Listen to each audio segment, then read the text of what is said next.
할렐루야. 오늘도 기적이 일어납니다. 오늘도 기적이 일어납니다. 예수님 안에 하나님이 함께 하시는 특별 은총이 있기 때문에 우리와 함께 하시는 임마누엘의 은총 안에 기적이 일어납니다. 예수 그리스도 가는 곳마다 하나님의 나라가 임하고 기적이 일어났던 것처럼 오늘 이 자리에 우리와 함께 하시는 하나님의 영광 안에 기적이 일어납니다. 이번 주간도 좋은 일이 일어납니다. 평생의 문제가 이번 주에 해결되는 기적이 일어납니다. 진짜 그럴까? 그런 사람은 안 될 가능성이 많아요. 근데 그 아멘으로 받으면 진짜 그렇게 됩니다. 예수 그리스도께서 이 땅에 오심을 기념하는 날이 12월 25일 성탄절이죠. 예수 그리스도께서 이 땅에 오심을 기념하는 성탄절을 4주 앞둔 기간을 대림절, 대강절, 강림절이라 그래요. 2000년 전에 예수 그리스도께서 이 땅에 어떠한 모습으로 오셨고 왜 오셨고 무슨 일을 하셨고 그것이 우리에게 무슨 의미가 있고 또 예수 그리스도 이 땅에 다시 재림하실 것이라 성경 말씀하고 있는데 2000년 전 초림의 언약 예수 그리스도께서 오신다는 약속을 믿고 기다렸던 사람들 가운데에 그렇게 많지 않은 사람들만이 초림의 예수님을 맞이하게 된 것처럼 재림의 예수님을 기다리는 사람들이 굉장히 많지만 그들 모두가 재림의 예수님을 맞이할 수는 없고 기다리나 예수님을 맞이하지 못하는 사람들이 많이 있을 것에 대해서 예수님이 경고를 하셨죠.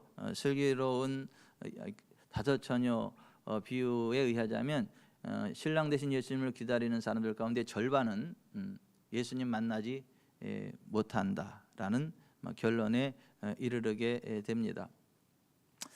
저는 우리 죽전사랑교회 성도들이 한 분도 없이 재림의 예수 그리스도를 기쁨으로 만나는 은혜가 있기를 바랍니다. 우리가 이 대림절 기간 동안에 2000년 전 초림의 메시아를 기다렸다가 실제 초림의 메시아를 만나고 구원의 은총 가운데 들어간 사람들처럼 재림의 예수 그리스도를 믿음으로 기다릴 뿐만 아니라 실제로 예수 그리스도를 맞이하고 하나님 나라 영광 가운데 들어가는 은혜가 우리 죽전사랑교회 모든 성도들에게 있기를 바랍니다. 그러한 것들을 점검하는 믿음의 어떤 경건의 점검의 그 기간을 대림절, 강림절이라고 하는데요.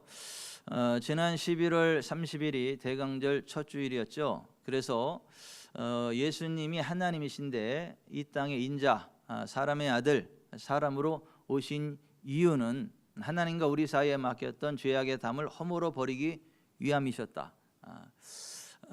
죄의 삭은 사망이고 그 죄의 문제를 해결해야 되는데 그래야 하나님과의 우리와의 관계가 회복이 되고 하나님의 사랑이 우리 가운데 흘러오고 하나님의 복이 우리 가운데 그대로 흘러오고 함께 하시는 하나님의 영광 가운데 우리가 들어갈 수 있는데 그 죄가 하나님과 우리 사이를 가로막아서 하나님의 영광 가운데 들어가지도 못하고 하나님의 복을 받지도 못하고 천국에도 들어가지 못하고 이 세상 살아가는 동안에도 하나님이 주신 복을 받지 못하고 원수마귀의 압제 가운데에 있는 상황이 됐기 때문에 그 죄의 문제를 해결할 메시아가 필요했고 그 죄의 문제를 해결하려면 반드시 죽어야만 돼요. 죄의 삭은 사망이기 때문에. 근데 하나님은 죽으실 수가 없어요. 그래서 하나님이 죄 없는 사람으로 이 땅에 오셔서 우리의 죄를 짊어지시고 죽으셔야만 했던 거예요. 그래서 예수님이 죄 없는 사람으로 이 땅에 오셔야만 했기에 동정녀의 몸에 성령으로 잉태되어 오셨던 것이고 그리고 예수께서 동정녀 마리아의 몸으로 몸을 입고 몸을 통해서 인자 사람으로 오신 이유는 자기 백성을 그들의 죄에서 구원하기 위함이었다. 그리고 예수님 안에서 죄의 문제가 해결이 되면 하나님이 우리와 함께 하시기 때문에 예수님의 이름을 임마누엘 우리와 함께 하시는 하나님이라 불렀고 마태복음 1장에서 그것을 강조했기 때문에 마태복음 마지막 결론이 볼지어다 내가 세상 끝날까지 너희와 항상 함께 있으리라로 끝납니다. 예수님이 하늘나라에 승천하신 기록은 마태복음에 기록하지 않았어요. 그냥 볼지어다 내가 세상 끝날까지 너희와 항상 함께 있으리라 그걸로 끝이에요. 마태복음이 무슨 얘기냐 하면 혹시라도 예수님 승천 기사를 기록하면 예수님 저 하늘나라에 가셨기 때문에 이제 나 홀로 됐구나 예수님 언제 오셔서 예수님 언제 만날 수 있을까, 이러한 착각에 빠질까 봐. 그게 아니고 예수님은 세상 끝날까지 우리와 늘 함께 하신다. 성령으로 함께 하신다. 하나님 영광 가운데 함께 하신다. 우리 가운데 임재하시는 임마누엘의 하나님으로 함께 하신다. 그것을 각인시키려고 아주 묵직한 한 방을 날린 거예요. 마지막 끝으로 볼지어다 내가 세상 끝날까지 너희와 항상 함께 있으리라. 여러분, 우리가 예수님 안에 들어가면 죄 용서 받습니다. 죄 용서 받으면 하나님과 우리의 관계가 회복이 됩니다. 하나님 우리와 함께 하십니다. 우리가 가는 곳에 하나님의 영광이 나타납니다. 하나님의 기적이 일어납니다. 그래서 대강절 첫 주의 메시지가 그 임마누엘의 주님으로 오신 예수님을 살펴봤던 것이고요. 지난주 12월 7일 대강절 두 번째 주일에는 목자들이라는 말씀을 나눴어요. 예수님의 탄생 소식이 대제사장들에게 먼저 전달되지 않았어요. 헤롯 왕에게 먼저 전달되지 않았어요. 바리새인, 사두개인 같은 사회적 저명 인사들에게 먼저 전달되지 않았어요. 밤에 밖에서 자기 양떼를 지키던 목자들에게 예수님의 탄생 소식이 제일 먼저 전달되어졌어요. 왜 그랬나? 그 모습이 예수님의 모습이기 때문에. 목자 없는 양은 맹수의 밥이 되죠. 또 눈이 밝지 못하기 때문에 어디에 푸른 초장, 잔잔한 물가가 있는지를 알지 못하기 때문에 굶주림에 허덕이게 됩니다. 그런데 좋은 목자를 만나면 맹수들의 공격으로부터 안전하게 되고요. 목자가 푸른 초장, 쉴만한 물가, 잔잔한 물가로 인도하기 때문에 투실투실 살찌는 풍성한 삶을 살아가게 되거든요. 목자 없는 양과 같이 기진맥진한 우리들의 목자로 예수님이 오셨기 때문에 예수님의 탄생 소식이 목자들에게 제일 먼저 전달이 됐고, 목자도 똑같은 목자가 아니에요. 힘들고 어려울 때 이렇게 양들 제끼어 뜯고 자기 혼자만 이렇게 편안하게 있는 목자가 있는가 하면, 양들이 있는 곳이면 어디든지 늘 함께하고 밤이든 낮이든 들이든 어디든 늘 양들과 함께하고 양들을 지키고 양들을 푸른 초장 잔잔한 물가로 인도하는 그러한 목자들, 그게 예수님의 모습이거든요. 그래서 밤에 잠자던 목자들에게, 방에서 잠자던 목자들에게 예수님의 탄생 소식이 전달된 게 아니라 밤에 밖에서 자기 양떼를 지키던 목자들에게 예수님의 탄생 소식이 제일 먼저 전달된 거예요. 여러분, 예수님이 늘 우리들의 목자가 되셔서 우리와 밤이든 낮이든 함께하는 걸 믿으시기 바랍니다. 예수님이 우리와 함께하기 때문에 우리가 물 가운데 빠질지라도 물이 우리를 침몰치 못하는 걸 아시길 바랍니다. 불 가운데 빠져도 불꽃이 우리를 사르지 못하는 걸 아시길 바랍니다. 예수님은 우리들의 목자이시로되 밤에 밖에서 자기 양떼를 지키던 목자들처럼 늘 우리를 지키시고 우리를 보호하시고 우리와 함께 하시는 그러한 영혼의 우리들의 목자 되심을 믿으시길 바랍니다. 지난번에 그 메시지를 살펴봤던 거고, 그래서 그 밤에 밖에 자기 양떼를 지키던 목자들에게 천사들이 예수님의 탄생 소식을 전하면서 하나님을 찬송한 내용이 이거예요.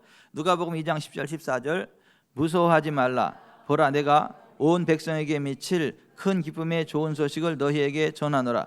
지극히 높은 곳에서는 하나님께 영광이요 땅에서는 원하는 사람들 중에 평화로다.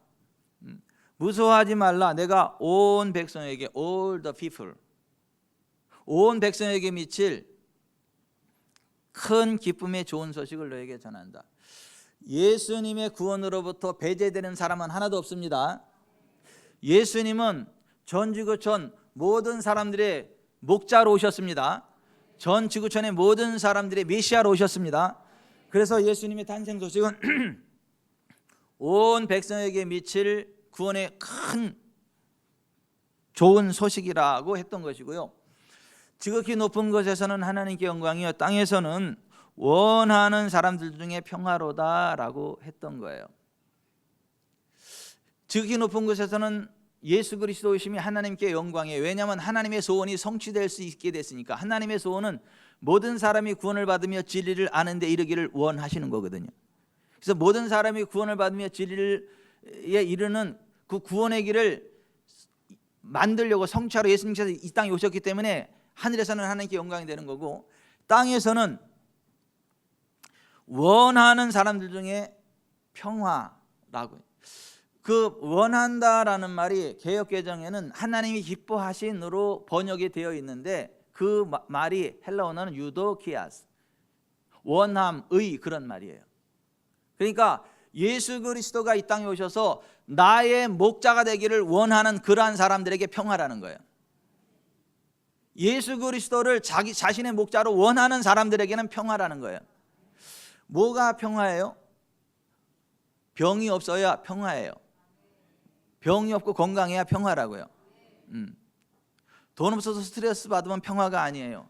돈이 많아가지고 이렇게 베풀고 나누는 그런 넉넉함이 있을 때 그걸 평화라 그래요. 또 사람들과의 관계에 불편함이 있고 맨날 치받고 싸우면 그건 평화가 아니에요. 그저 바라만 봐도 좋지, 그냥 이렇게 바라만 봐도 좋고 한 번 보고 두 번 보고 자꾸만 보고 싶고 이렇게 좋은 관계, 이게 평화예요. 이게 평화. 예. 그리고 국가에도 전쟁이 없는 그 상태가 평화예요. 그러니까 모든 좋은 것에 부족함이 없는 상태를 가리켜서 평화라 그래요. 그걸 히브리어로 샬롬이라 그러고 우리말로 살롬이라 그래요. 죽을 놈이 아니고. 그리고 그게 평화라고 번역이 됐고 헬라어로는 에이레네라 그러는데, 예수 그리스도가 이 땅에 우리들의 목자로 오셨음을 알고 예수님 나의 목자가 되시옵소서라고 그것을 원하는 사람들에게 그 하나님의 평화가 흘러간다는 거예요. 여러분, 예수님이 여러분의 목자가 되심을 원하시기 바랍니다. 예수님을 여러분의 목자로 인정하시길 바랍니다.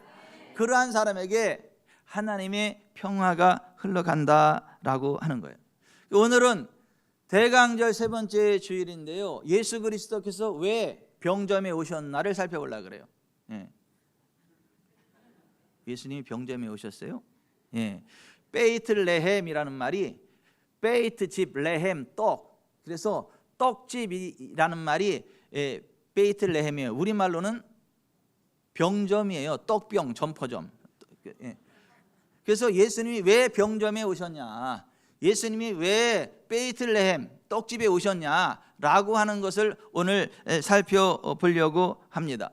예수님이 원래 갈릴리 나사렛에서 그 부모님이 거기 성장했기 때문에 갈릴리 나사렛에서 태어나는 게 맞거든요. 근데 그때 당시 이스라엘뿐만 아니라 중동 전 지역을 로마가 제패했고, 그때 로마의 황제가 가이사 아구스토거든요. 근데 이 가이사 아구스토가 이런 생각이 들었어요. 야, 우리 중동을 다 제패했는데 도대체 인구가 얼마나 되는지 한번 알아봤으면 좋겠다. 그리고 이거 호구 조사를 해야 세금을 제대로 거둘 수 있겠다. 그래서 자기 식민지의 모든 사람들에게 자기 고향으로 돌아가서, 자기 조상들의 고향으로 돌아가서 호적을 하고 와라, 이런 황제의 명을 내렸어요. 그래서 갈릴리 나사렛에 있던 예수님의 부모님, 그러니까 이제 예수님을 그때 마리아의 그 모태에 있었거든요. 그래서 이제 예수님을 잉태한 그 마리아와 요셉이 자기들의 본 고향인 베이틀레헴, 다윗의 동네 베이틀레헴으로 갈 수밖에 없었다. 황제의 칙령이 그렇게 내렸기 때문에. 그래서 이제 그 마리아와 요셉이 베들레헴으로 쭉 갔는데 거기 갔는데 사람들이 인산인해라 여관을 얻을 수가 없어요.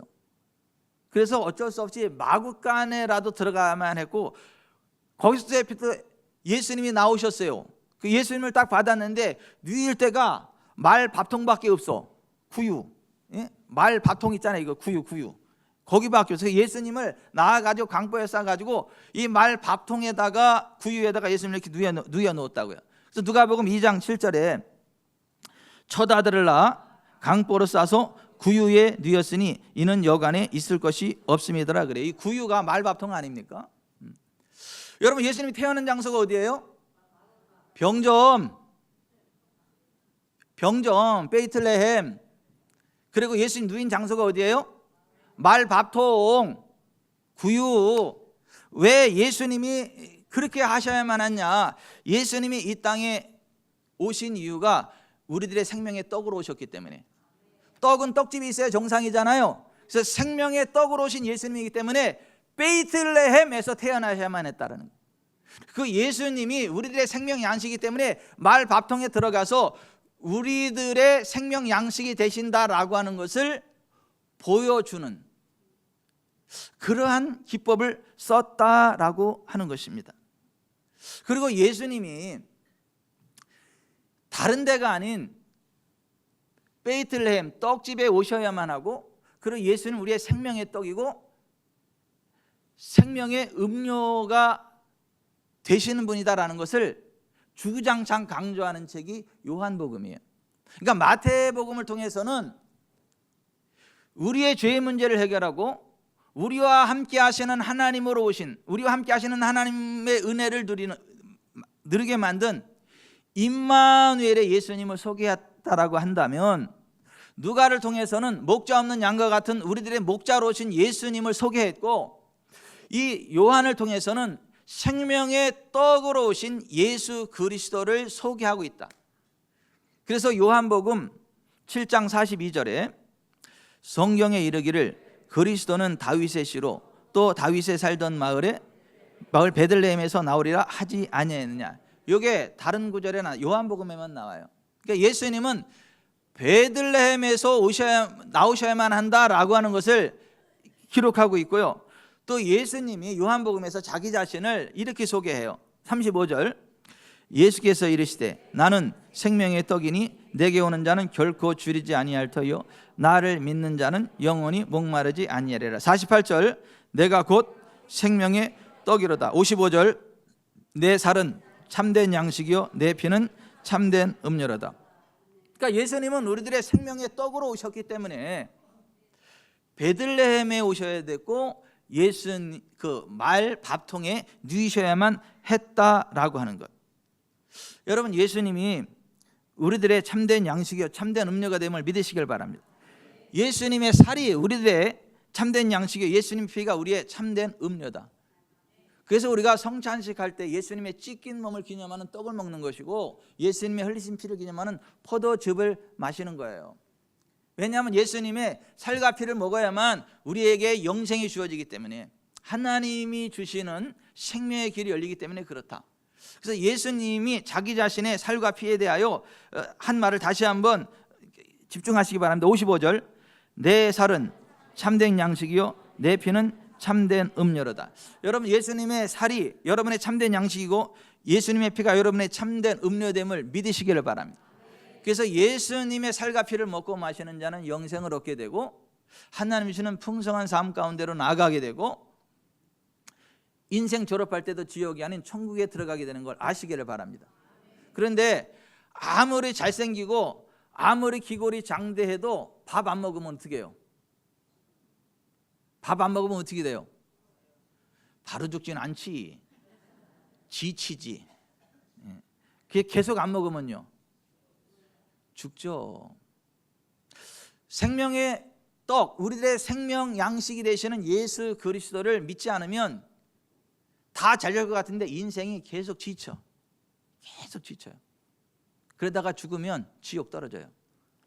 근데 생명의 떡이신 예수님을 믿고 받아들이면요 우리에게 건강이 찾아와요. 힘이 생겨나요. 일할 수 있는 길이 열려요. 일을 하게 돼요. 그래서 영혼이 잘 되고 범사가 잘 되고 강건케 됩니다. 여러분, 예수님이 여러분의 생명이 떡이 되심을 믿으시길 바랍니다. 자, 예수님이 이 베들레헴에서 오실 것에 대해서 아주 자세하게 예언해 놓고 있는 책이 구약의 룻기거든요. 룻기는 룻이라는 여인에 관한 이야기가 아니라 메시아가 베들레헴에서 나올 것이다라는 것을 미리 예언하고 보여주고 베들레헴에 오신 예수님이 우리에게 어떤 의미가 있는지를 보여주는 책이라고 하는 거예요. 이 베들레헴이라고 하는 동네가 룻기에 등장을 하는데, 이 베들레헴이라고 하는 지역에 아주 기품이 있는 황후마마와 같은 아주 예쁜 기품 있는 한 여인이 살고 있었는데 그 여인의 이름이 나옴이에요. 나옴이라는 말 자체가 기쁨, 즐거움, 기품이 있은 우아함, 그런 의미예요. 그래, 그 우아한 여인이니까 또 수준에 맞는 좋은 남편을 만났어요. 엘리멜렉, 나의 하나님이 왕이시다. 이러한 멋진 신앙을 고백을 가지고 있는 엘리멜렉과 만나가지고 딴딴따단 딴딴따단 딴따다다다다다다다다 신랑 엘리멜렉은 신부 나오미를 맞아야 주주주주주주주주 이렇게 결혼을 하고 이게 행복한 삶을 살았는데 아들 둘을 낳았어요. 말론과 기련이라고 하는. 이 집이 너무너무 유복해요. 돈도 많고 남편도 신앙도 좋고 뭐 아들들도 잘 자라고 너무너무 유복해. 그 유명한 지역의 유지요. 유지. 지구촌 사랑교회 성도들 다 그렇게 되길 바랍니다. 그런데 그 베들레헴에 기근이 들었어. 기근. 땅이 쩍쩍 갈라지고 떡집인데 떡이 없어요. 그래서 여기저기서 막 힘들다고 아우성이고 난리야. 그게 나오미가 딱 바라보니까 이거 기근이 들어가지고 이거 오래 갈 것 같은데 우리가 그럼 어떻게 해야 될까? 사실은 다른 집은 걱정해도 나오미는 걱정해도 안 돼. 왜냐하면 자손 3대까지 먹을 그냥 모든 게 다 있는 그 유복한 집안이거든. 근데도 미리 앞당겨서 걱정을 하는 거예요. 그래서 어떻게 할까 이게 사방을 둘러보니까 모압이라는 데가 딱 레이더에 포착이 됐는데 그 모압 지역은 가면 돈이 되게 생겼어.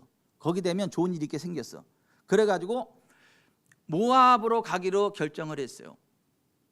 엘리멜렉한테 이야기하는 거예요. 여보, 여기 기근 들었으니까 우리 저 모압에 가면 돈벌이가 되는데 거기 한번 갑시다 그랬더니 엘리멜렉이 안 된다 그래. 거기 그 모압은 여호와의 청에 들어오지 못하는 그러한 족속 아니냐. 우리가 가야 될 자리가 아니다. 우리가 가야 될 자리가 아니야. 여기 있어야지. 여기서 하나님 바라봐야지. 그때 아니라고. 여기 보라고. 여기 다 기근 돼가지고 안 되지 않냐. 저기 봐라. 저기 돈벌이 되게 잘 되지 않냐. 그래서 나오미가 맨날 며칠을 쫄라가지고 오케이를 받았어. 이 세상에 와이프한테 안 넘어가는 남자가 없어. 아양을 떨면 다 넘어오게 됐어요. 여자들은. 아니, 남자들은. 돼지하고 남자들이 비슷한 게 있는데 배부르게 하고 이 배때기 시실 긁고 좀 알아서 넘어가. 이 엘리멜렉이 나오미가 자꾸 그렇게 하니까 거기 꼬이면 아내가 하도 그러니까 원래 최초의 남편도 그랬어요. 아담도 죽는 거 알았지만 하와가 자꾸 먹으라니까 먹어서 죽은 거예요. 그러니까 지구촌 사람께 남편들은 그러지 마요. 아니면 아닌 건 아니요. 근데 어쨌거나 그래서 이사를 갔어요. 모압으로다가 거기서 이방 며느리들을 얻었어요. 말론 기른의 자부 둘을 얻었어요. 그런데 거기서 10년을 지내는 동안에 어떤 일이 있냐면 어느 날 갑자기 멀쩡하던 남편 엘리멜렉이 시름시름 아프기 시작을 해. 하나님이 사인 주는 거거든요. 여기 니네가 있어야 할 자리가 아니야. 빨리 베들레헴으로 돌아가. 그 사인을 주는데도 나오미가 그걸 인정을 안 해. 살다 보면 그럴 수도 있지. 꼭 이게 영적인 거냐. 너무 그렇게 민감하게 반응하면 안 된다. 그러면서 버팅겨. 그러다 엘리멜렉이 죽네. 좀 지나니까 이번엔 말론 둘째 아들이 시름시름 아파. 그때 깨달아야 되는데 또 고집을 피워. 이게 다 영적인 게 아니야. 살다 보면 이럴 수도 있고 저럴 수도 있고 어떻게 항상 잘 돼, 어떻게 항상 건강해, 뭐 이렇게 아플 수도 있고 그런 거지. 그러면서 그걸 또 그냥 무시를 해. 그러다가 말년이 죽어. 그래서 좀 지나가다가 또 기련이 또 시름시름 아파. 그때 깨달았으면 얼마나 좋아. 근데 또 고집을 펴고 여전히 버팅기고 있다. 기련까지 죽어. 그 남편 죽고 큰아들 죽고 작은아들 죽고 그러다 보니까 10년이 훌쩍 지났어요. 10년 지나고 나서 보니까 홀로 된 여자 3명만 남았어요. 너무 철학 맞은 거예요. 옛날엔 그렇게 부자였는데 가지고 온 돈도 다 날아갔어. 10년 동안에. 그러니까는 힘들면 고향 생각나잖아. 응? 자기 집 생각나고.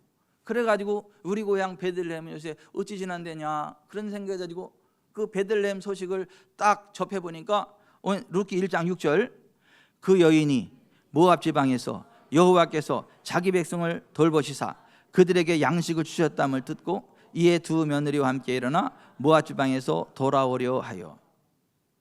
자기는 쫄딱 망했는데 힘들어도 베들레헴에서 버티고 있던 하나님의 백성들은 하나님이 돌보셨다는 거예요. 그래서 모든 문제를 해결하고 풍족한 상태로 회복시키셨다라고 하는 거예요. 여러분 조금 힘들어도요 하나님 바라보고 내 문제가 뭔가 하나님과의 그 관계 회복에 집중하시길 바랍니다. 무슨 문제 없는 거 찾아간다 그래서 내 문제 없는 게 아니고 내가 어느 곳에 있든지 하나님과 함께하면 하나님의 영광이 함께합니다. 하나님의 권능이 부어집니다. 아멘. 이 나오미는 그 문제없는 지역을 찾아갔고 하나님과 함께하는 그것을 놓쳤기 때문에 남편과 두 아들을 잃어버리고 돈도 다 날려버리고 아무것도 없는 상태가 됐다. 10년 동안에 쭈글쭈글한 할머니가 됐어요.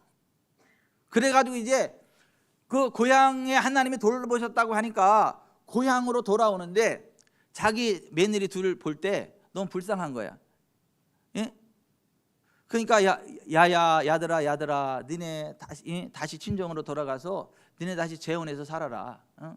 니네들이 시집 와서 얼마 되지도 않아서 다 죽고 청산가부처럼 이렇게 됐는데 뭐 난 괜찮으니까 친정으로 돌아가서 다시 신랑들 만나서 잘 살아. 그랬더니 오르반은 이래요.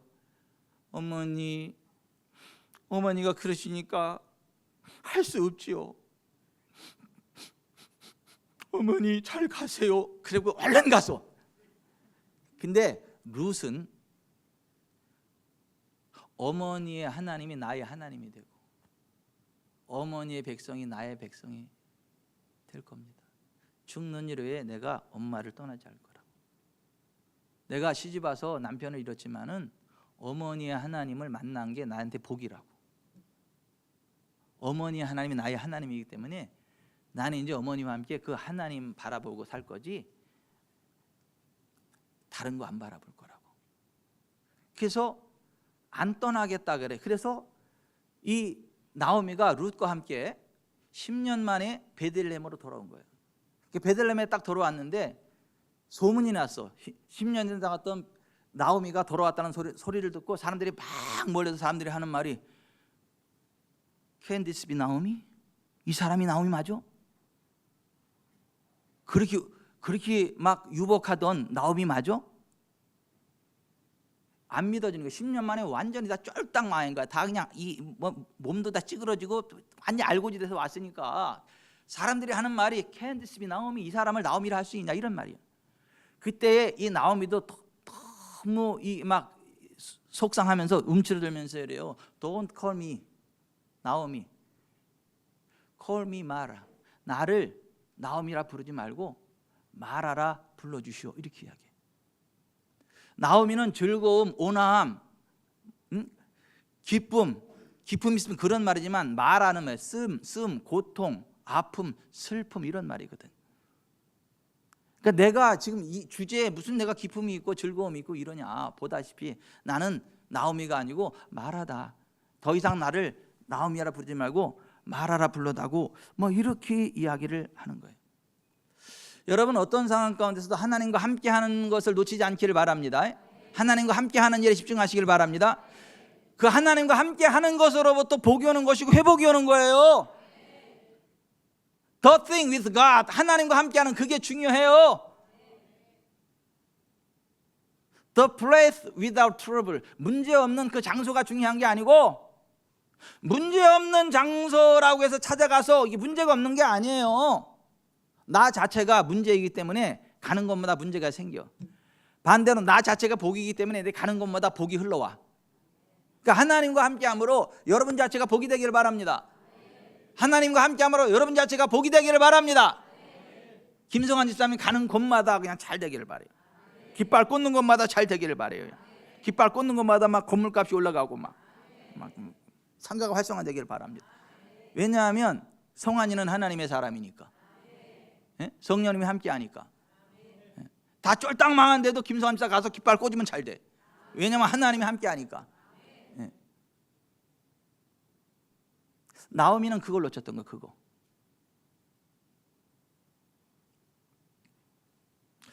여러분 우리 인생에 왜 기갈이 오고 기근이 오냐 하면 우리와 함께 하시는 하나님의 은혜가 없고 내게 주어지는 하나님의 말씀이 없고 그러면 하나님의 뜻과 상관없는 나의 지혜로 살아가요. 나의 능력으로 살아가요. 그리고 하나님의 말씀이 우리 가운데 부어지지 않으면 우리가 하나님을 알 수 없어요. 그러면 영적으로 기갈이 오고 기근이 와요. 그러면 영적으로 기갈과 기근이 오면 몸에 병이 와, 마음에 근심이 생겨. 그리고 하는 일마다 안 돼. 그리고 삶 자체가 깜깜해. 그래서 말라기 선지자 이후에 이스라엘에 400년 동안 하나님의 말씀이 임하지 않았어요. 그래서 400년 동안 그들이 막 최선을 다해 싸우고 막 그랬지만은 여전히 힘들고 어렵고 빈핍한 상황 가운데 빠질 수밖에 없었어요. 근데 이스라엘이 힘들고 어려울 수밖에 없었던 원인에 대해서 아모스 8장 11절은 이렇게 말씀하고 있어요. 주 여호와의 말씀이니라. 보라, 날이 이를지라 내가 기근을 땅에 보내리니 양식이 없어 주림이 아니며 물이 없어 가람이 아니요 여호와의 말씀을 듣지 못한 기갈이라. 여호와의 말씀을 듣지 못한 기근이란 말이에요.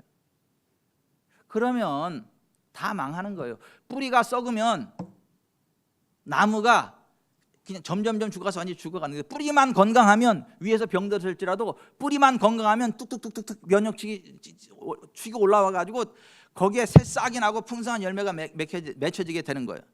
여러분, 우리는요 하나님과의 관계 회복으로부터 모든 것들이 나옵니다. 하나님의 말씀을 듣는 것으로부터 모든 회복이 나옵니다. 하나님의 말씀이 없는 게 기갈이고 기근이다 말이에요.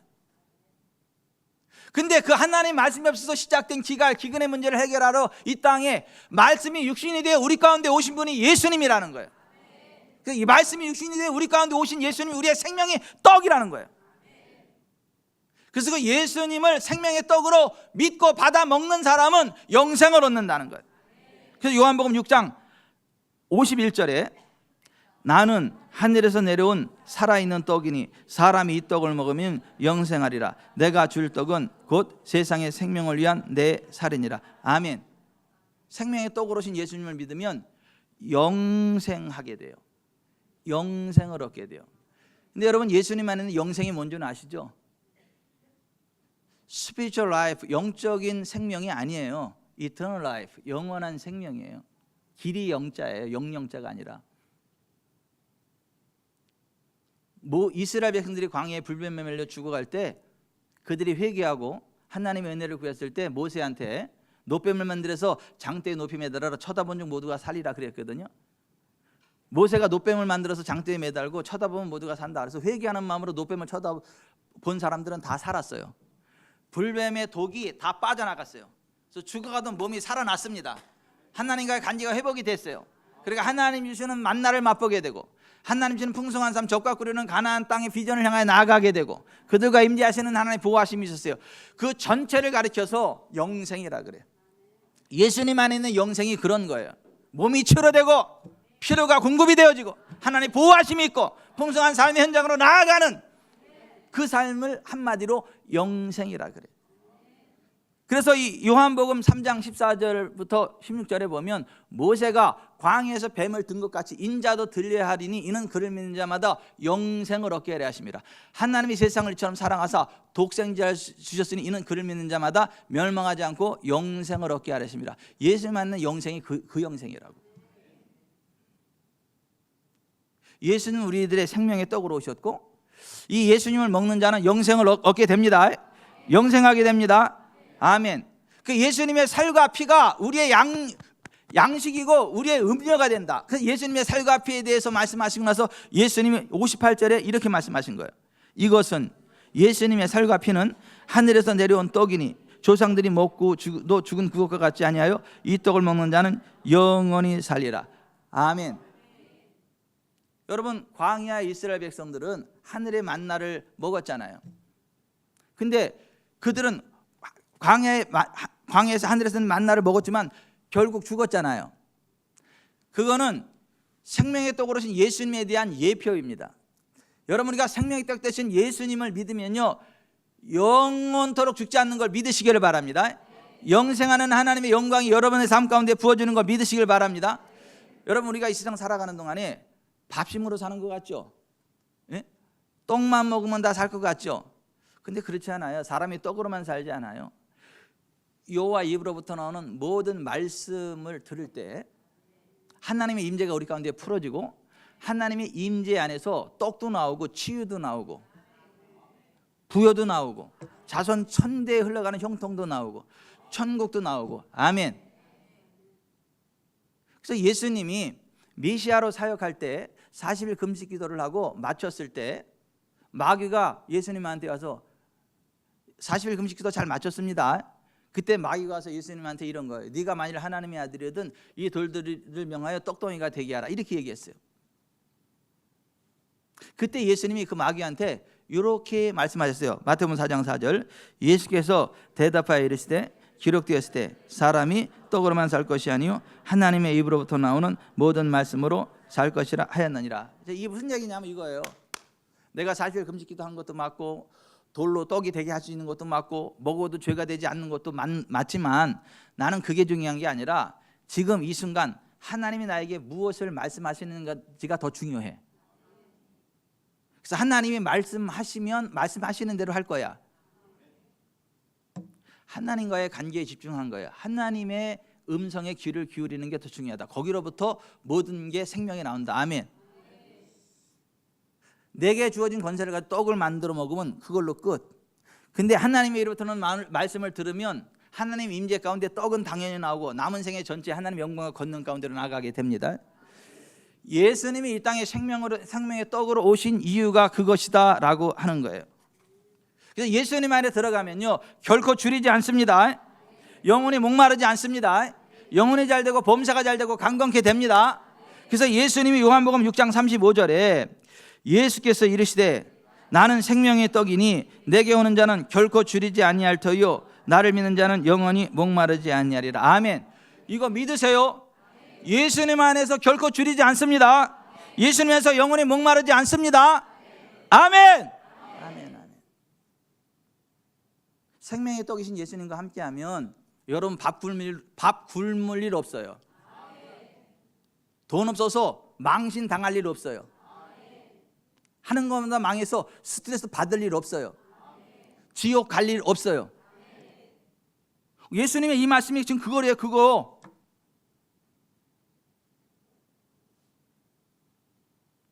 나는 생명의 떡이니 내게 오는 자는 결코 줄이지 아니할 것이다. 나를 믿는 자는 영원히 목마르지 아니하리라. 아멘. 아멘. 여러분 진수성찬 앞에서 굶어 죽을 수 있어요? 예? 진수성찬 앞에서 굶어 죽을 수 있냐고요? 굶어 죽을 수 있어요. 왜 굶어 죽어요? 안 먹으니까. 근데 안 굶어 죽어도 돼. 어떻게 하면 돼요? 그냥 먹으면 돼. 그냥 먹으면 돼. 여러분 예수님이요 우리들의 생명의 떡이 되십니다. 생명의 떡 예수님을 믿으세요. 먹으세요. 그래서 결코 줄이지 않는 삶을 살아가시기 바랍니다. 결코 목마르지 않는 삶을 살아가시길 바랍니다. 아멘. 여러분 이 말씀이 나오기 전에 왕의 신하가 병들어 죽게 됐어요. 예수님 찾아와서 살려달라니까 예수님이 가지는 않고 이렇게 말씀하세요. 가라, 내 아들이 살아있다. 그 말을 믿고 가다가 집에서 오는 종들을 만났는데 아들이 살았대. 언제부터 살았냐 그랬더니 예수님이 네 아들이 살았다는 그때부터 열병이 떠나가고 치료됐다는 걸 알게 됐어요. 또 베데스다 연못에 38년 동안 걷지 못하던 중병자가 누워 있었는데 예수님이 그 사람한테 네가 낫고자 하느냐? 일어나 내 침상을 들고 걸어가라. 그 사람이 예수님 말씀을 듣고 침상을 들고 일어나 걸어갔어요. 그러니까 그 소문을 듣고 나니까 예수님한테 가면 다 해결되네. 와우. 그래서 예수님한테 수많은 사람들이 인산인해로 몰려들었어요. 그래가지고 그들에게 하나님을 이야기하고 병도 고쳐주고 막 그 하나님의 진리를 쭉 선포하다 보니까 저녁 때가 됐어요. 근데 얼마나 사람들이 많이 왔던지 20세 이상 남자만 5천 명이야. 여자와 아이들까지 하면 한 2만 5천 명, 3만 명 정도 되는데 이게 막 줄 떡이 없는 거예요. 도시락이 없는 거예요. 그때 보리떡 5개와 물고기 2마리를 가지고 그 한 3만 명 되는 사람을 다 배불리 먹이고도 12광줄이 남게 거두었어요. 그러니까 그 다음날 또 예수님을 향해서 수많은 사람들이 막 찾아왔거든요. 그때 예수님이 이런 말씀을 하셨어요. 요한복음 6장 26, 27절. 내가 진실로 진실로 너에게 이르노니 너희가 나를 찾는 것은 표적을 본 까닭이 아니요 떡을 먹고 배부른 까닭이로다. 썩을 양식을 위하여 일하지 말고 영생하도록 있는 양식을 위하여 하라. 이 양식은 인자가 너에게 주리니 인자는 하나님께서 인치신 자니라. 아멘. 썩는 양식이 있고 썩지 않는 양식이 있는데 썩지 아니할 양식을 위하여 일하라. 근데 그 양식은 누가 주냐 하면 인자가 너희에게 주리니 인자는 하나님 아버지께서 인친 자니라. 이렇게. 그러니까 야, 예수님께 오니까 배고플 때 떡도 생기고 좋네. 근데 그거는 언제든지 유통기한이 없네. 예수님 유통기한이 없잖아요. 썩지 않아요. 왜? 예수님은 인에서 즉시 생물로 나오니까 썩지 않아. 근데 그 도시락은요, 며칠 지나면요 썩잖아요. 근데 예수님으로부터 나오는 그 양식은요, 현재 시제로 나오니까 그때 나오니까 썩지 않아요. 그러니까 예수님 따라가면 영생하도록 하는 양식이 나오는 걸 믿으시길 바랍니다. 그래서 그러니까 너네는 썩는 양식을 위하여 일하지 말고 영생하도록 있는 양식을 위하여 하라. 그 양식은 인자가 너희에게 준다. 인자는 하나님께서 인치신 자 아니라 내가 그것 때문에 사람이 돼서 온 거야. 이렇게 이야기해. 그러니까 그 사람들이 야, 그러면 좋겠다. 이 썩지 않는 양식을 계속 먹었으면 좋겠다. 그럼 내가 하나님의 일을 열심히 해야지. 하나님의 일 열심히 해서 내가 그 복을 받아야지. 그래가지고 그들이 우리가 어떻게 하여야 하나님의 일을 하오리까? 라고 질문을 했어요. 그때 예수님 이렇게 말씀하셨어요. 29절, 하나님께서 보내신 일을 믿는 것이 하나님의 일이니라. 하나님이 보내신 예수님을 믿는 게 하나님의 일이라는 거예요. 예수님 믿으면 그 예수님 안에서 다 나온다는 거예요. 근데 그들은 그게 아니라 자기들이 열심히 일을 해야만 그것을 얻을 수 있다고 착각하고, 우리가 무슨 일을 하여야 그 영생을 얻으리까 그랬는데 예수님은 니네가 무슨 일을 하는 게 아니라 하나님이 보내신 일을 믿는 게 하나님의 일이야. 그랬더니 그들이 또 예수님께 이렇게 묻습니다. 그러면 우리가 보고 당신을 믿도록 행하시는 표적이 무엇이니까? 하시는 일이 무엇이니까? 기록된 바 하늘에서 그들에게 떡을 주어 먹게 하셨다는 것 같이 우리 조상들은 광야에서 만나를 먹었나이다 했더니 예수님이 또 이렇게 말씀하시는 거예요. 32절, 내가 진실로 너희에게 이르노니 모세가 너희에게 하늘로부터 준 떡을 준 것이 아니라 내 아버지께서 너희에게 하늘로부터 참떡을 주시나니 하나님의 떡은 하늘에서 내려 세상에 생명을 주는 것이니라. 그러니까 주여 이 떡을 우리에게 항상 주소서, 또 이렇게 이야기를 해. 그랬더니 예수님이 이렇게 말씀하세요. 35절, 나는 생명의 떡이니 내게 오는 자는 결코 줄이지 아니할 터이요 나를 믿는 자는 영원히 목마르지 아니하리라. 아멘. 자 여기 좀 보세요. 구약 시대 광야 이스라엘 백성들이 공장도 없었고 마트도 없었고 뭐 아무것도 없었지만은 살아계신 하나님이 함께하니까 배가 고플 때 하늘에서 만나가 내려요. 목마를 때 반석에서 물이 나와요. 고기 먹고 싶다니까 사방에 메추라기가 몰려와서 날 잡수 하고 1m 이상 쌓여 있어. 원수들이 쳐들어올 때 하나님의 권능으로 지켜서 머리도락 하나 못 건드리게 해. 광야 이스라엘 백성들은 아무것도 없었지만은 그들의 모든 필요가 하늘로부터 하나님으로부터 채워졌어요. 그와 같이 이 땅에 우리들의 모든 필요를 채워주시는 분으로 오신 분이 예수님이라는 거예요. 하나님 안에 만나가 있고 천연 안반수가 있고 고기가 있고 안전이 있고 치유가 모든 게 있었던 것처럼 예수님 안에 그 모든 것들이 있다라는 거예요. 그래서 예수님을 생명의 떡으로 묘사하는 거예요, 요한이.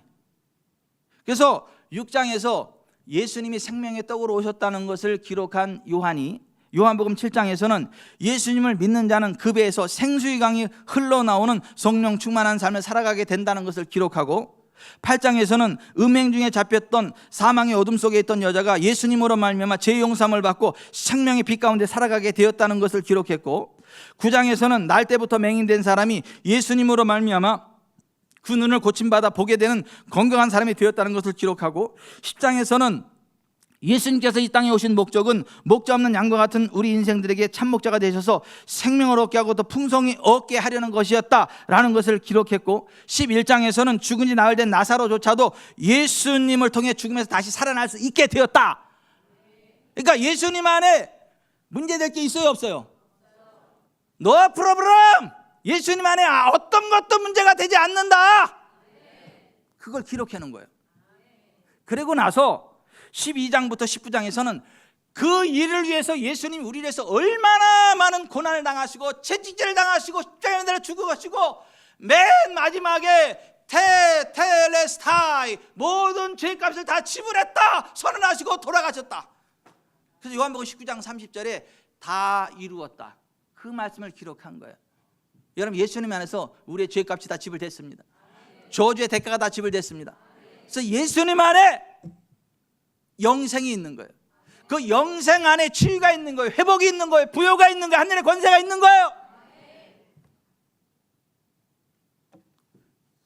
그리고 20장에서 부활의 예수님을 소개하면서 결론적으로 요한복음의 결론을 이렇게 매듭진 거예요. 요한복음 20장 30절 31절 예수께서 제자들 앞에서 이 책에 기록되지 아니한 다른 표적도 많이 행하셨으나 오직 이것을 기록함은 너희로 예수께서 하나님의 아들 그리스도이심을 믿게 하려 하며 또 너희로 믿고 그 이름을 힘입어 생명을 얻게 하려 함이라. 아멘. 그리고 또 아쉬운 생각이 들어서 21장을 하나 더 썼어.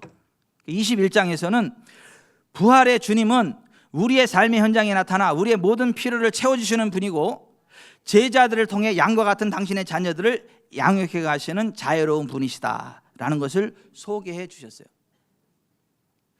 여러분, 정말 예수님은 우리들의 생명의 떼기 되십니다. 우리들의 공급자가 되십니다. 우리들의 보호자가 되십니다. 아멘. 근데 어쩌다 보니까 그렇게 된 게 아니라 구약 시대에 이미 미가 선지자를 통해 그렇게 할 것을 예언해 놓고 예언대로 성취하신 거예요. 예수님이 병점에 오셔서 그와 같은 놀라운 일들을 이룰 거다. 그것을 미리 예언해 놨어요. 미가서 5장 4절에 그가 여호와의 능력과 미가서 5장 4절 그가 여호와의 능력과 그의 하나님 여호와의 이름의 위엄을 의지하고 서서 목축하니 그들이 거주할 것이라. 이제 그가 창대하여 땅끝까지 미치리라. 미가서 5장 2절에는 베들레헴에서 나올 것이라고 이야기를 하고 예수님이 베들레헴에 오시는 이유가 이거다라고 설명을 하는 거예요. 좀 더 알기 쉽게 표현한 현대어 성경으로 한번 보겠습니다. 그가 통치자로 나타나면 그는 주님의 권능을 받아 활동하고 자기의 하나님이신 여호와의 존귀한 이름을 걸고 자기의 양떼를 먹일 것이다. 그러면 그의 백성이 거기서 걱정 없이 거주할 것이다. 그가 온 세계에서 매우 존귀하게 높임을 받을 것이기 때문이다. 아멘. 여호와께서 베들레헴 자기 백성을 돌보셨다. 그게 예수님이 오심의 사건이라는 거예요. 그래서 룻기 1장 6절에 여호와께서 자기 백성을 돌보시다 그들에게 양식을 주셨다 하였도다. 아멘. 여러분, 요한복음 6장 47절부터 다시 한번 보겠습니다. 진실로 진실로 너희에게 이르노니 나를 믿는 자는 영생을 가졌나니 내가 곧 생명의 떡이로다. 너희 조상들은 광야에서 만나를 먹었어도 죽었거니와 나는 하늘에서 내려온 살아있는 떡이니 사람이 이 떡을 먹으면 영생하리라. 내가 줄 떡은 곧 세상의 생명을 위한 내 살이니라. 아멘. 근데 이거 지겹게 안 믿어. 지겹게 안 믿어. 아마 예수님 믿는다고 다 치료된다고요? 예수님 믿는다고 다 부자 된다고요? 예수님 믿는다고 다 잘 된다고요? 그건 너무 좀 막나가 너무 좀 심한 거 아니에요? 뻥이 좀 심한 거 아니에요? 어떻게 그렇게 잘 돼요? 한 번씩 안 될 수도 있고 그렇지. 지겹게 안 믿어.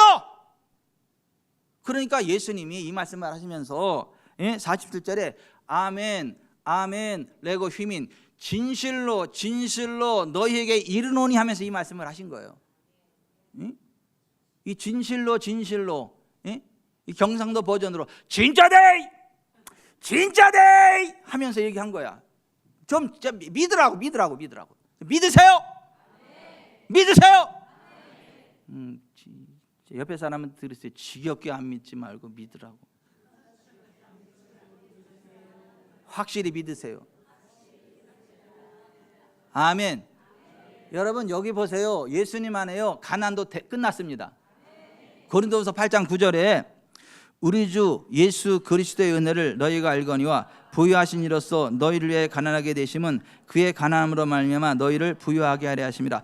여러분 모든 질병도 끝났습니다.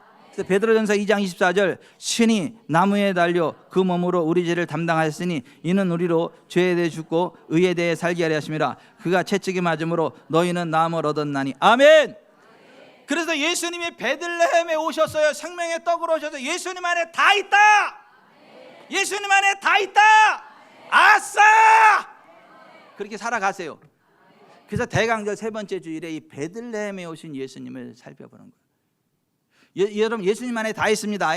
하나님의 공급하심이 예수님 안에 있습니다. 하나님의 평화가 예수님 안에 있습니다. 하나님의 승리가 예수님 안에 있습니다. 하나님의 치료가 예수님 안에 있습니다. 하나님의 사랑이 예수님 안에 있습니다. 주님 내게 예비하십니다.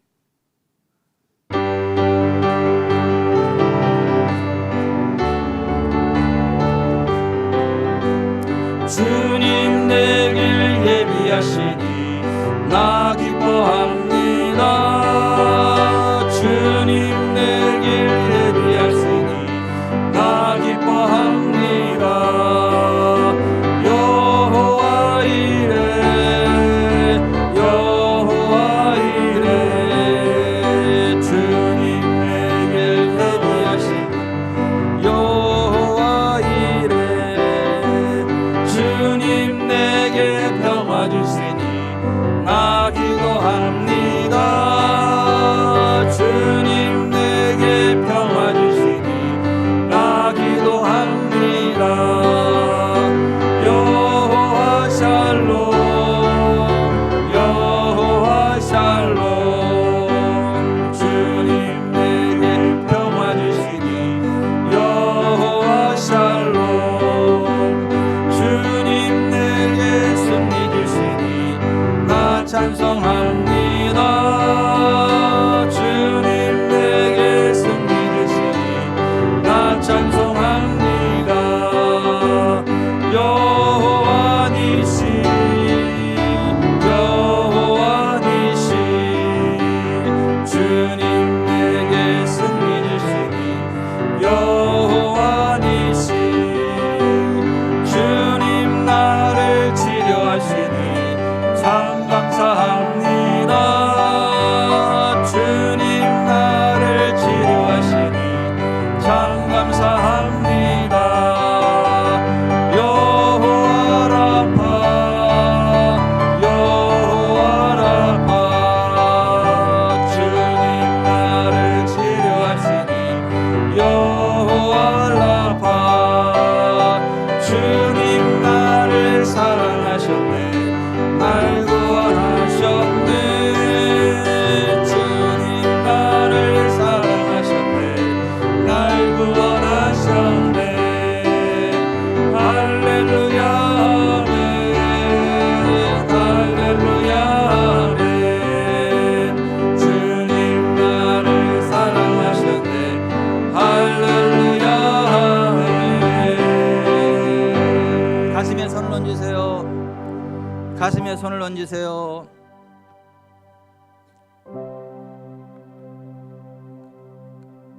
가난 때문에 스트레스 받지 마세요. 병 때문에 스트레스 받지 마세요. 예수님 안에 부요가 있어요. 예수님 안에 치유가 있어요.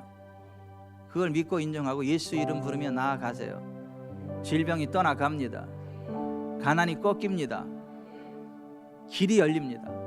광야의 길이 열리듯 사막의 강이 흘러가듯 예수님 안에서 길이 열립니다. 생명수 강수가 흘러나옵니다. 정신 차려보니까 건강해져 있는 나를 발견하게 돼요. 정신 차려보니까 부욕해져 있는 나를 발견하게 돼요. 정신 차려보니까 자녀들이 하나님의 영광 안에 회복되어져 가고 있는 모습을 보게 돼요. 정신 차려보니까 존경을 받는 자리에 내가 올라가 있음을 알게 돼요. 그거는 우리의 어떠함 때문이 아니에요. 예수님 때문에. 예수님 안에 있는 하나님의 치유가, 예수님 안에 있는 부요가, 예수님 안에 있는 부흥이, 예수님 안에 있는 하나님의 영광이 우리 가운데 흘러오기 때문에 그래요. 그 예수님이 여러분의 생명의 떡 되심을 믿으세요. 내가 나사렛 예수 그리스도 이름으로 우리의 생명의 떡 되시는 예수 이름으로 명한다. 가난아 떠나가라. 질병아 빠져나가라. 귀신아 손을 떼라. 어둠은 빠져나갈지어다. 성령님 역사하사 저들의 영과 혼과 육을 자유케 하시옵소서. 강건케 하시옵소서. 광야 이스라엘 백성들에게 만나가 내리고 반석에서 물이 나오고 사방에 메추라기가 쏟아 몰려들었던 것처럼 오늘 예수님 안에 우리의 모든 피로들이 넉넉히 채워지고 하나님의 영광과 권능이 나타나는 것을, 또 성령님의 생명강수가 흘러 넘치는 것을 알게 하시니 감사합니다. 우리가 예수님 안에 있는 그 영생의 길을 힘차게 달려갈 수 있도록 은혜 내려 주시옵소서. 그와 같은 은혜 베풀어 주실 존귀하신 하나님 여호와 믿고 의지합니다. 우리 주님 예수 그리스도의 이름으로 축복하며 기도하옵나이다. 아멘.